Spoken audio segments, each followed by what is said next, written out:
Crow, member of the House Armed Services and Intelligence Committee. So, Congressman Crow, I appreciate your time.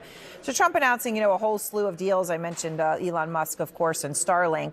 Saudi Arabia is pivotal as well, though, to his family's business interests. It's personal. Is there anything that can be done about it? If we're listing off tower after tower in the Trump family, right? $2 billion investment funds. If the shoe were on the other foot, there'd be a hue and cry about this. But I guess the question is there anything that can be done to look into it or not? Well, Erin, I like a good deal just as much as everybody. And I like trade. I like trade deals that benefit American businesses and industry. But think about it this way. Say you're selling a house and your real estate agent comes to you and say, listen, I got a great offer on this house. I can't get any more money. The sellers are really motivated. They're going to get you a lot of money for the house. But then you find out that your real estate agent actually has a side deal and a side business with these potential sellers. Wouldn't you have questions about that? Wouldn't you have concerns about it? It's the same concept here. So transparency is really important. As you've pointed out, the deep ties, financial connections, conflicts of interest at play here raise a lot of questions.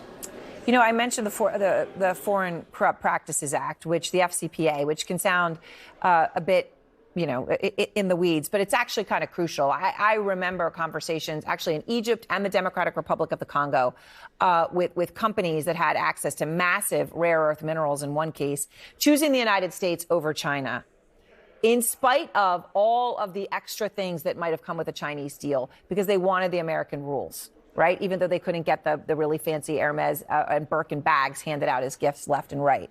So Trump has now signed an executive order freezing that act that pauses all bribery investigations.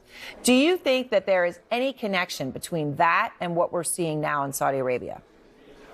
Well, the Foreign Corrupt Practices Act is one of the many laws in the United States that actually make us the best place in the world to do business. Yep. People want to do business in the United States because there's less corruption, there's more transparency, we have stable and predictable legal systems, they can find redress to settle disputes.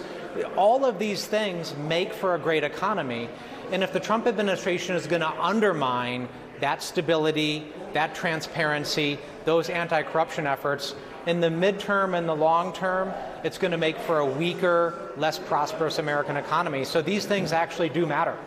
So I want to ask you about Elon Musk, because I mentioned he was there, and you heard Jeff Zeleny report that he got more time than others, but, this line of 100 people waiting. But Musk certainly at the front, at least metaphorically, shaking hands with Trump and the Crown Prince. And we understand, the Starlink deal seems to be settled. Does the image of this bother you at all, or is this the category of get a deal if you can get it? Who cares if there's 100 CEOs waiting in line to perhaps not just metaphorically, but literally kiss the ring? Yeah, of course it bothers me. It should bother anybody. This obvious quid pro quo, you scratch my back, I'll scratch yours. It's fine if you're in the room. It's fine if you're one of the chosen few, the select few who are willing to kneel and kiss the ring. But what about everybody else?